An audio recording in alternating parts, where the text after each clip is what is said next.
이번 봄철 목장 대신방이 거의 끝나갑니다. 각 가정의 기도의 제목을 놓고 함께 기도하고 또 말씀을 통해서 은혜를 나누는 귀한 시간이었습니다. 여러분들의 목장 모임이 더욱더 활성화되고 서로를 향한 중보 기도가 더욱더 넘치는 그런 아름다운 교제의 시간이 되기를 바랍니다. 우리 모두가 다 삶의 형편은 각양각색이지만 한 가지 공통점이 있습니다. 그건 우리 모두가 다 고생하고 수고하면서 산다는 겁니다. 지금 평탄한 가운데 살고 계신 분 계십니까? 평탄한 길이 되기 위해서 그동안 수고하셨고 충분한 대가를 치르셨다라고 생각합니다. 또 꽃길을 걷는 것처럼 행복한 삶을 살고 계신 분도 계실 것인데, 꽃이 피기까지 또 수많은 수고들을 하셨기 때문에 충분히 누리실 자격이 있다고 저는 믿습니다. 뿐만 아니라 사망의 음침한 골짜기와 같은 고난의 터널을 지나시는 분들도 계실 건데, 여러분들이 지나는 그 발자국으로 인해서 그곳에 생명샘물이 터질 것이고, 또 그 뒤를 따라오시는 분들에게 갈증을 해결을 시켜줄 수 있는 귀한 생수가 될 것이라고 생각을 합니다. 매일매일 또 한 해 한 해 살아가는 게 정말 힘들구나라고 하는 걸 세월이 지날수록 느끼는 것 같아요. 이 시간의 무게, 세월의 무게라고 하는 것이 보통 힘든 것이 아닙니다. 그래서 인생은 불교에서는 고해라고 그렇죠. 고난의 바다라고 이야기를 합니다. 우리 성경에도 보면 이런 세계관이 있는데, 솔로몬이 전도서에서 이런 말을 남겼습니다. 세번역 성경인데요. 드디어 나는 일찍이 예루살렘에 살던 그 어느 누구보다도 더 큰 세력을 가진 사람이 되었다. 지혜가 늘 내 곁에서 나를 깨우쳐 주었다. 원하는 것을 나는 다 얻었다. 누리고 싶은 낙은 무엇이든 삼가하지 않았다. 하고 싶은 대로 다 했다는 얘기입니다.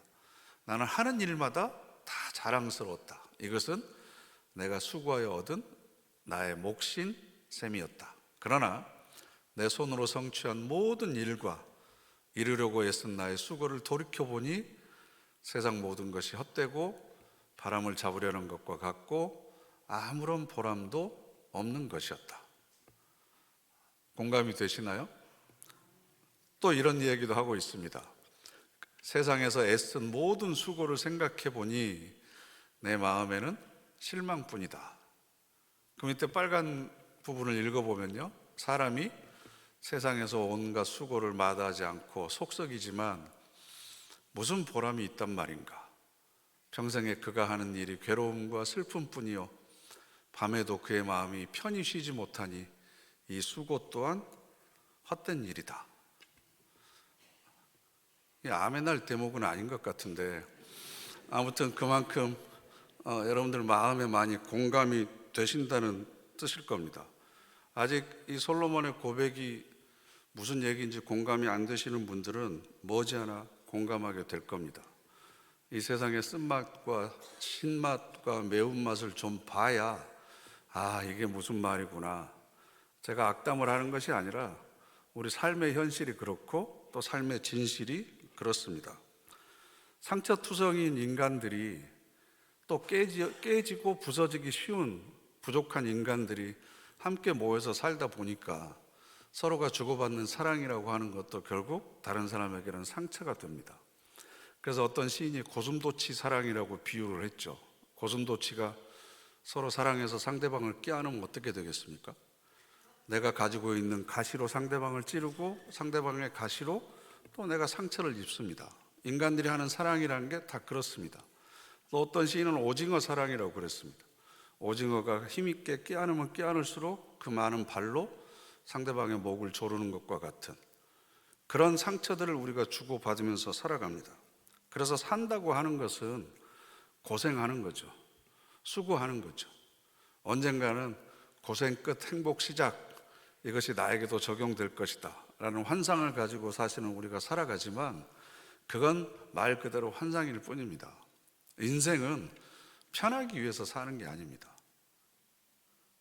우리 몸이 지면에 땅에 넓게 면적이 닿아 있을수록 편합니다. 그리고 오래 닿아 있을수록 편합니다. 그래서 여러분, 뛰는 것보다 걷는 게 더 편하잖아요. 발이 땅에 닿아 있는 시간이 뛰는 게 훨씬 더 짧기 때문에 그렇습니다. 그런데 걷는 것보다는 앉아 있는 게 편하죠. 땅에 닿아 있는 몸의 면적이 더 넓으니까 앉아 있으면, 그래서 더 편합니다. 그럼 앉아 있는 것보다 더 편한 건 뭐겠습니까? 그렇죠. 내 몸의 전체 반이 바닥에 닿아 있으니까 편한 거죠. 그보다 더 편하려면, 그렇죠, 아예 흙에 덮이면 됩니다. 그럼 제일 편합니다. 인생은 편하기 위해서 사는 게 아닙니다. 고생 좀 끝나고 어떻게 하면 편하게 살아볼까? 그렇지 않습니다. 우리가 살아가면서 고난은 피할 수 없습니다. 피할 수 없다면 어떤 태도와 자세로 이것을 맞이할 것인가? 이게 사실은 신앙의 지혜라고 할 수 있습니다. 우리가 살아가면서 겪는 고난을 분류를 해보면 크게 세 종류로 나눌 수 있습니다. 첫 번째는 지워진 고난입니다. 내 의지나 내 선택과는 상관없이 나에게 주어진 것들이 있습니다. 태어나 보니까 가난한 가정에 태어났습니다. 태어나 보니까 부모님 사이가 좋지를 않습니다. 불우합니다. 태어나 보니까 내 몸이 약합니다. 태어나 보니까 내가 장애를 가지고 있습니다. 이런 건 내가 선택하지 않고 하나님께서 나에게 지워주신 겁니다. 그래서 내 의지하고는 아무런 관계없이 어렸을 때부터 온갖 풍상을 겪으며 살아가시는 분들이 있습니다. 그래서 이 고생과 수고를 벗어나기 위해서 온갖 수고를 마다하지 않습니다. 열심히 공부하고 부지런히 일하는 이유가 여기에 있습니다. 그런데 우리가 이 과정에서 자주 범하는 실수가 있는데, 그게 뭐냐면 나만, 내 가족만 이 고생을 면하면 된다라는 편협한 이기적인 생각에 머무를 때가 있습니다. 그래서 나를 위하고 내 가족을 위한다는 명분을 가지고 선택을 하지만 그것이 다른 사람에게 피해를 줄 때가 있습니다.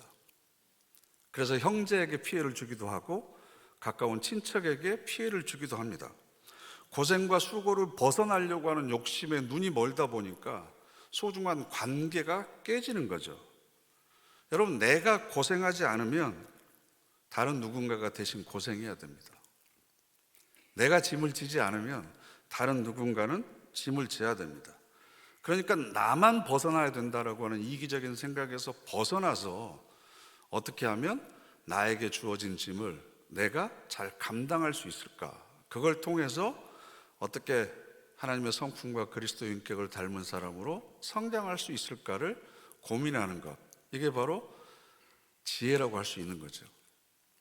두 번째 고난은 욕심으로 인한 고난이 있습니다. 지나친 욕심으로 인해서 병을 얻기도 합니다. 지나친 욕심으로 인해서 우리가 실패와 좌절을 경험하기도 합니다. 적당한 선에서 만족하고 살았으면 아무 일도 없을 텐데 무리하게 욕심을 부려서 실패와 좌절을 겪는 경우들이 많이 있는 거죠. 지나친 부모의 욕심으로 인해서 자녀의 삶이 망가지는 경우가 있습니다. 유혹을 이겨내지 못해서, 혹은 내 감정을 잘 다루지 못해서 관계가 깨지고 불필요한 갈등들을 많이 일으키기도 합니다. 이 모든 고난들은 내가 스스로 자초하는 것들이죠. 그리고 이 모든 고난의 뿌리는 내 마음에 있습니다. 그래서 야고보서에서는 욕심이 잉태한 즉 죄를 낳고 죄가 장성한 즉 사망을 낳느니라. 잠언에는 이런 교훈도 있습니다. 모든 지킬 만한 것 중에 더욱 내 마음을 지키라. 생명의 근원이 이에서 남이니라. 그런데 우리가 본성이 타락하고 뒤틀려 있고 또 우리의 마음이 왜곡되어 있어서 스스로의 마음을 절제하고 다스릴 수 있는 그런 영성이 부족합니다. 그러다 보니까 살면서 내 마음인데 내 마음 같지가 않은 거예요. 내 마음이 왜 그러는지 나도 모르는 거죠. 말로는 내 마음이라고 그러는데 내가 마음대로 조절할 수도 없고 통제할 수도 없습니다.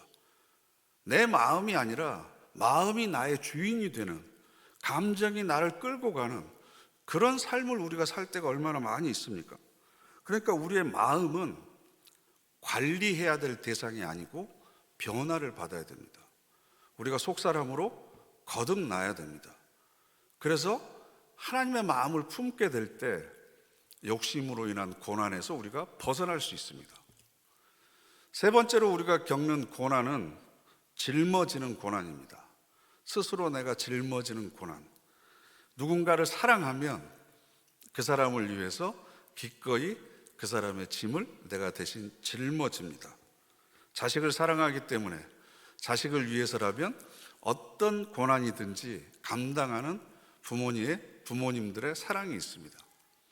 또 내가 섬기는 교회를 위해서 수고를 마다하지 않는 분들이 있습니다.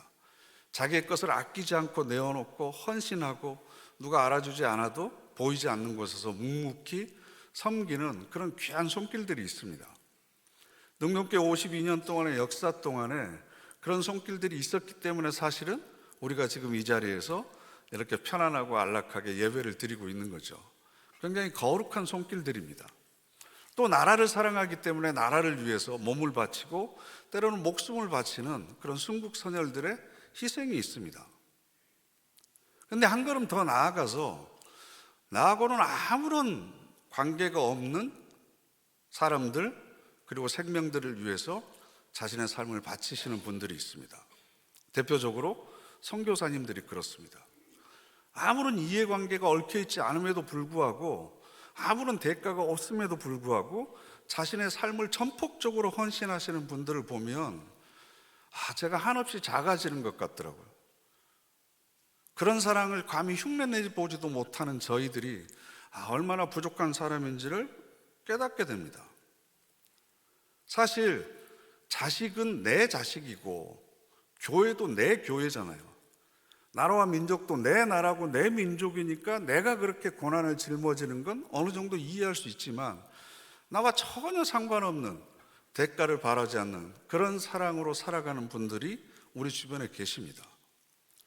나는 그렇게 하지 못하더라도 그분들의 사랑을 조금이라도 도와줄 수 있는 마음이라도 우리 가운데 좀 풍성했으면 좋겠습니다. 이런 세 가지 종류의 고난 가운데 여러분들은 지금 어떤 고난을 겪고 계십니까? 어떤 고난이 여러분들의 기도의 제목이 되고 있습니까? 이런 여러 종류의 고난이 우리 인생이라고 하는 패키지 안에 담겨 있습니다. 그래서 고난 없는 인생이라고 하는 건 존재하지 않습니다. 하나님의 아들이신 예수 그리스도도 이 땅에 오셔서 고난을 당했습니다. 고난을 피할 수 있는 지혜와 능력이 있음에도 불구하고 그 고난을 피하지 않았습니다. 부딪혔습니다. 뚫고 나갔습니다. 파쇄한다고 그러죠. 브레이크 스루입니다. 뚫고 지나가는 겁니다. 그렇다면 우리 그리스도인은 그리스도를 따르는 사람들입니다. 그리스도를 닮은 사람들입니다. 옛날에는 초기에 우리나라의 선교 초기에는 그리스도인들을 비하하는 말로 예수쟁이라고 불렀습니다. 예수를 따라하는 사람들. 그러면 우리는 예수님께서 그렇게 살아가셨던 것처럼 고난을 피하거나 고난을 회피하거나 거부하는 것이 아니라 고난의 정면으로 부딪혀서 뚫고 나가는 사람들, 그래서 그 고난을 이기는 사람들, 이게 우리들이 보여줘야 될 세상의 모습이겠죠. 그래서 우리가 사도신경을 할 때마다 이는 성령으로 잉태하사 동정녀 마리아에게 나시고 본디오 빌라도에게 고난을 받으사 십자가에 못 박혀 죽으시고, 이렇게 되어 있습니다. 고난을 받으사. 우리는 보통 예수님이 하나님의 아들이기 때문에 이 땅에 오셔서 하신 모든 사역이 너무 쉬웠을 것이라고 생각합니다. 그냥 손가락 하나만 해도 까딱만 해도 물이 포도주로 변했을 거고 병든 자들이 이렇게 고쳐졌을 거라고 생각을 합니다. 그런데 그렇지 않습니다. 여러분, 우리가 자녀들을 키우다 보면 뼈골이 빠진다는 이야기를 하잖아요. 뼈에 진액이 빠지는 것 같은 수고를 해야만 한 생명이 건강한 생명으로 성장할 수 있습니다.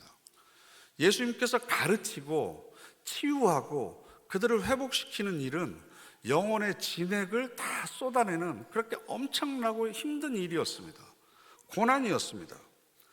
그렇게 그 고난을 마다하지 않고 십자가까지 지셨던 것은 우리를 향한 그분의 사랑 때문이었습니다.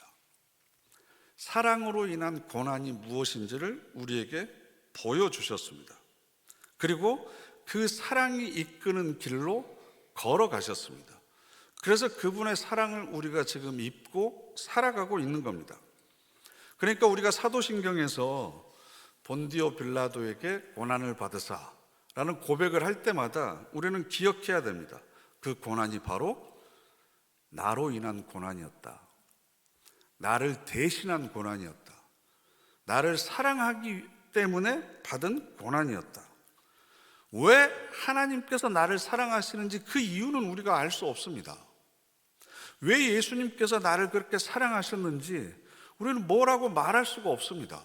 그래서 사도 바울은 우리가 도대체 무슨 말을 하리요? 할 말이 없다는 겁니다. 이해할 수가 없다는 겁니다. 그런데 그 사랑을 받아들이면 이해가 되기 시작합니다.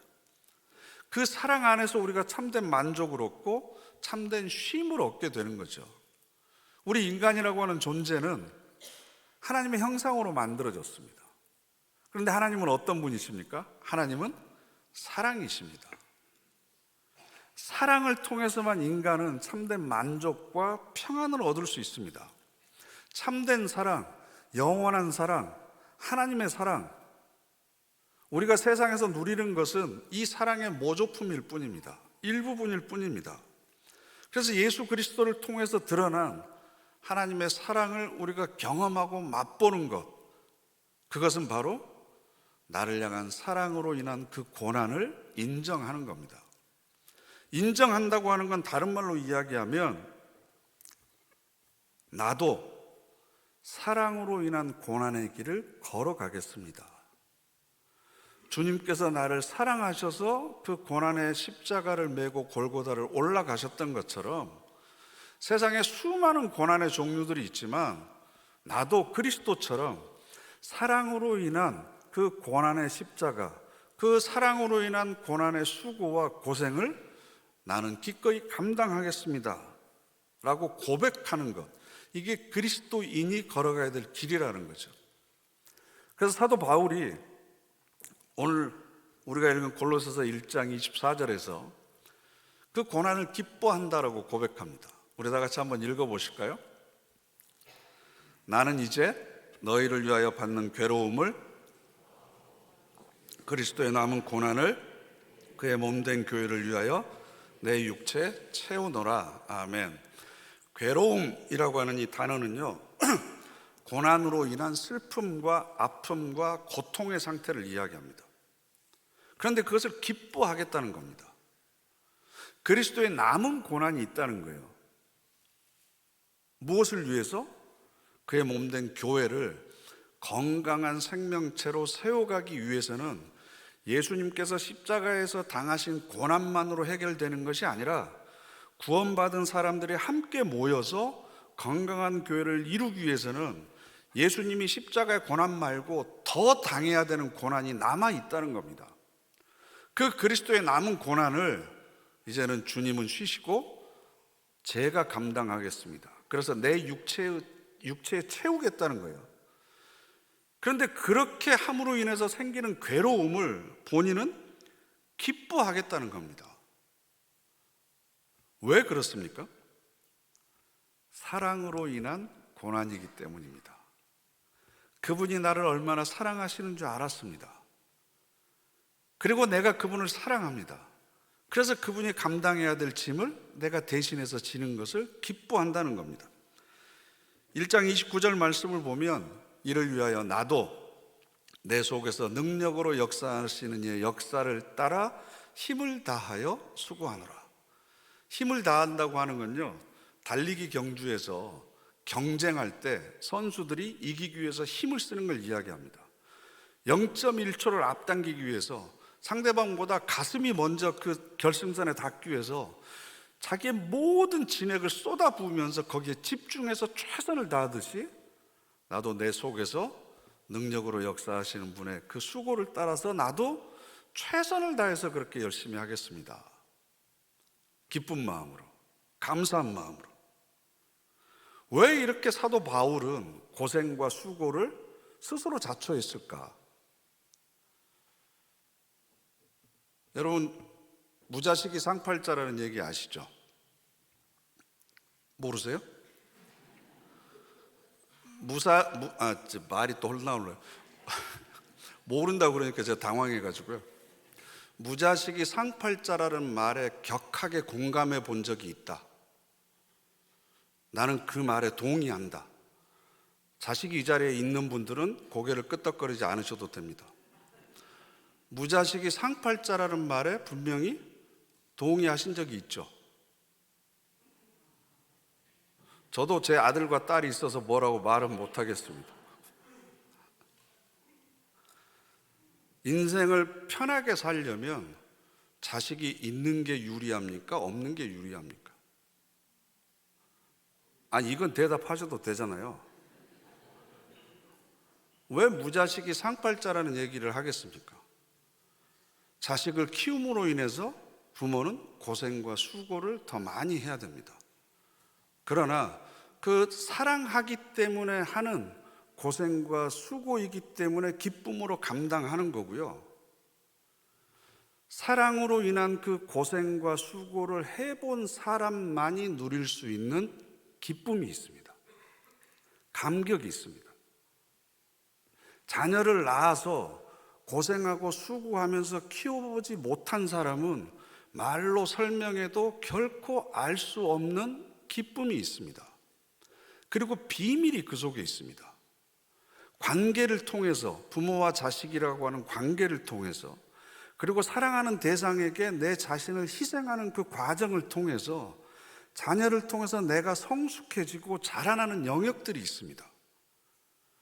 자녀를 키워보지 않으면, 사랑으로 인한 고난을 겪어보거나 감당해보지 않으면 결코 알 수 없는 인생의 비밀과 깨닫지 못하는 진리가 분명히 있습니다.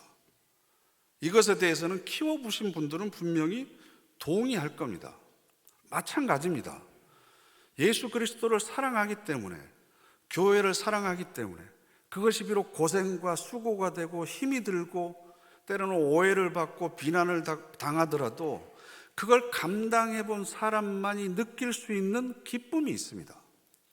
그리고 그 고생과 수고를 겪는 사람에게만 하나님께서 주시는 위로가 있습니다. 그냥 내 욕심으로 인한 고난도 하나님께서 위로를 주시지만, 사랑 때문에 겪는 고난을 겪고 있는 사람들에게 주시는 하나님의 특별한 위로가 있습니다. 이것을 사도 바울은 비밀이라고 그럽니다.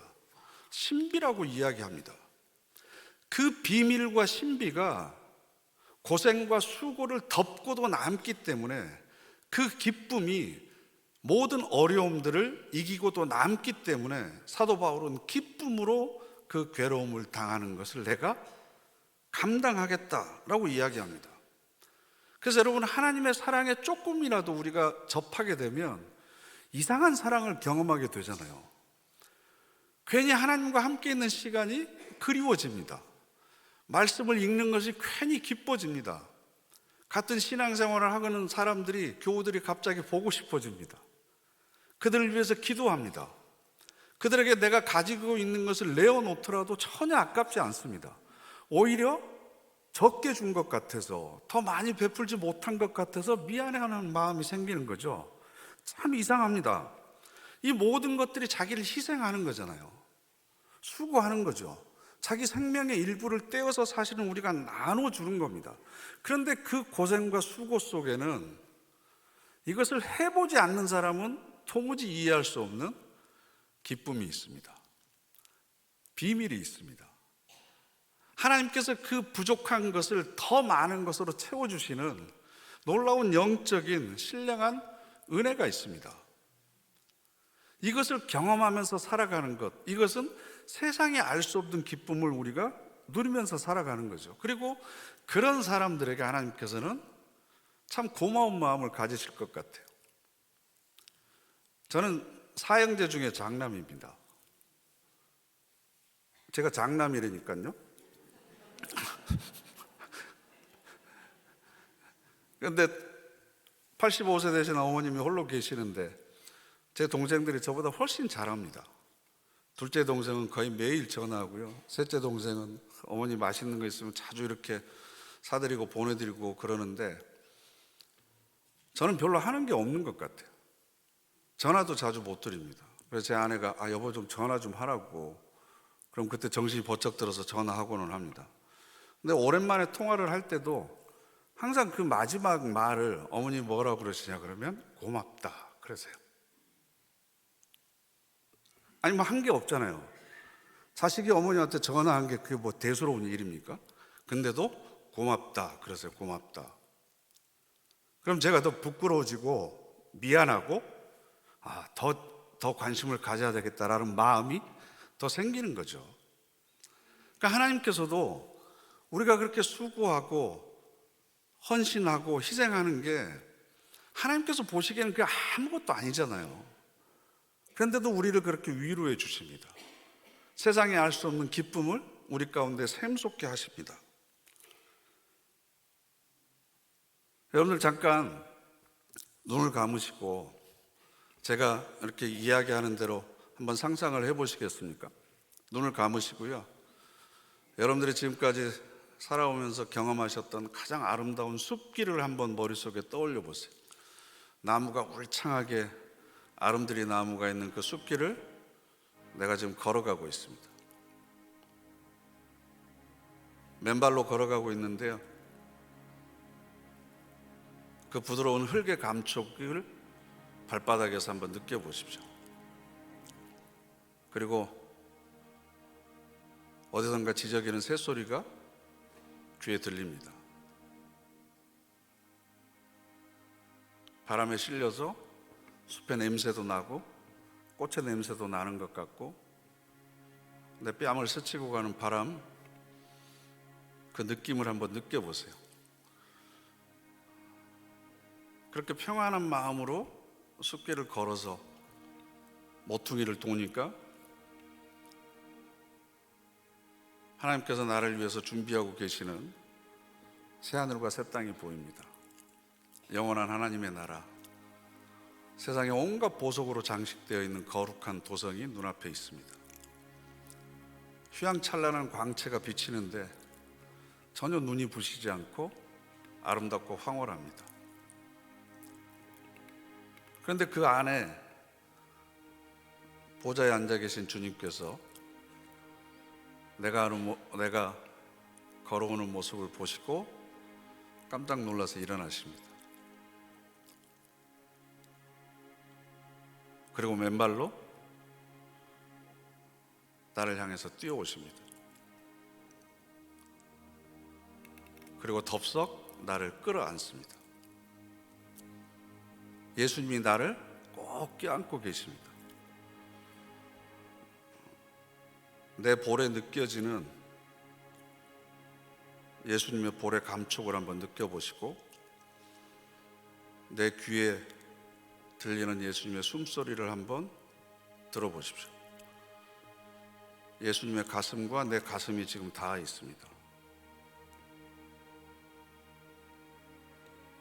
내 등 뒤로 예수님의 팔이 얹혀져서 내 등을 꽉 누르면서 나를 꼭 껴안고 계십니다. 그리고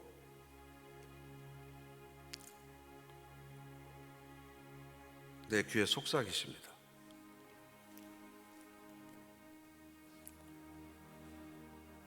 이때 무슨 말을 듣기를 원하십니까?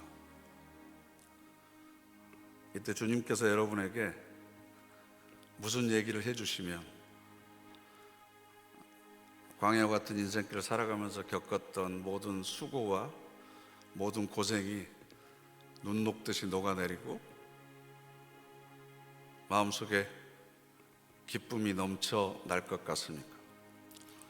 여러분들이 듣고 싶은 음성을 한번 들어보세요. 그리고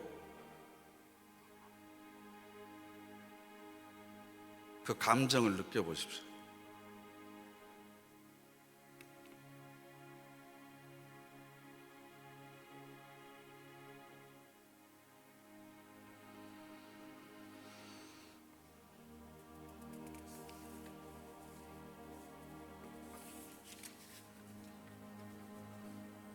이제 눈을 뜨시기 바랍니다. 수고했다. 참 잘했다. 여러분 마음이 어떠셨어요? 내가 다 안다. 세상에 많은 종류의 고난이 있지만 사랑으로 인한 고난이 우리 가운데 넘쳐났으면 좋겠습니다. 그 고난을 덮고도 남을 만한 하늘나라의 기쁨과 하나님의 위로가 우리 가운데 넘쳐날 것이기 때문입니다. 주님의 음성을 들으면서 여러분들 마음속에 일어났던 그 기쁨과 감격을 간직하십시오. 그리고 여러분 주변에 여러분으로부터 그런 위로를 받고 싶어하는 사람이 분명히 옆에 있습니다. 내가 지금 느낀 이 감정과 이 감격을 삶의 힘으로 필요로 하는 사람들이 내 주변에 있습니다. 그 사람들에게 내 따뜻한 한마디가 필요합니다. 수고하고 있구나. 내가 다 안다. 참 잘하고 있다. 걱정하지 말고 염려하지 말아라. 내가 너와 함께하고 있다. 주님께서 들려주신 음성을 나를 통해서 들어야만 되는 사람들이 또 있습니다. 그 사람들을 잊지 마시고 오늘 해가 저물기 전에 꼭 그 얘기를 전해 주시기 바랍니다. 만날 수 있으면 손이라도 잡고 꼭 껴안고 그 얘기를 꼭 해 주십시오. 그래서 여러분의 삶이 하나님 앞에 섰을 때 사랑으로 인한 고난 때문에 더욱더 칭찬받는 일이 풍성해지는 삶이 되기를 원합니다. 그래서 우리들의 삶을 하나님 앞에 가서 저도 그리스도의 사랑에 힘입어서 그분의 삶을 요만큼이라도 살려고 애를 썼습니다. 그래서 저의 고생과 수고로 인해서 나는 힘들고 어려웠지만 그때 하나님께서 주시는 기쁨과 위로로 이 모든 것을 내가 감당할 수 있었고, 또 내가 그 수고와 고생의 짐을 짐으로 인해서 나로 인해서 이렇게 새로운 생명이 하나님께 돌아오고 구원을 얻었습니다. 이게 우리의 마지막 자랑이 되어야 되지 않겠습니까? 그래서 여러분들의 가족뿐만 아니라 우리 교회뿐만 아니라 하나님께서 아직도 간절히 찾고 있는 잃어버린 영혼들을 위한 사랑으로 인한 고난, 사랑으로 인한 고생과 수고가 더욱더 풍성하게 넘치고 그로 인한 하나님의 비밀, 그 기쁨과 신비를 매일 삶 속에서 누리며 살아가는 그런 저와 여러분 되시기를 축복합니다. 기도하겠습니다. 이 시간 우리 다 같이 합심해서 결단의 기도 하나님 앞에 드리기를 원합니다. 하나님, 사랑으로 인한 수고가 더욱 많아지기를 원합니다. 그 수고로 인해 새로운 생명들이 살아나게 되기를 원합니다. 그래서 주님 앞에 섰을 때 잘했다, 착하고 충성된 종아, 내가 너의 수고를 잘 알고 있다. 내 마음을 알아줘서 고맙다. 이 음성을 우리 모두가 듣게 하여 주시옵소서. 또한 우리를 통해서 그런 위로와 사랑이 필요한 사람에게 그 위로를 전해주는 축복의 통로로 저희들을 세워 주시옵소서. 우리 다 같이 합심해서 결단의 기도 드리겠습니다.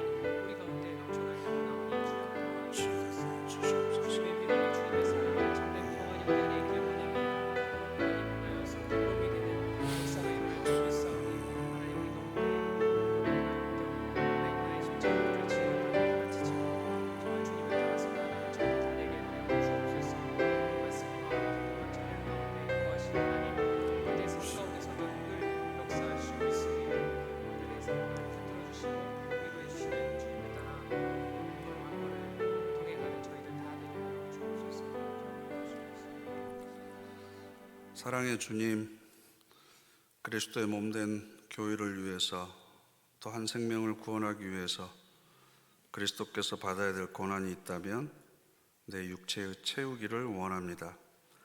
이제는 사랑으로 인한 고난이 내 삶에 넘치기를 원합니다. 또한 그 고난을 이기고도 남을 만한 하나님의 위로와 사랑을 경험하기를 원합니다. 내가 너의 수고를 안다. 고맙다. 수고했다. 자랑스럽게 이 말을 들을 수 있는 우리 모두의 삶이 되게 하옵소서. 예수님의 이름으로 기도드립니다. 아멘.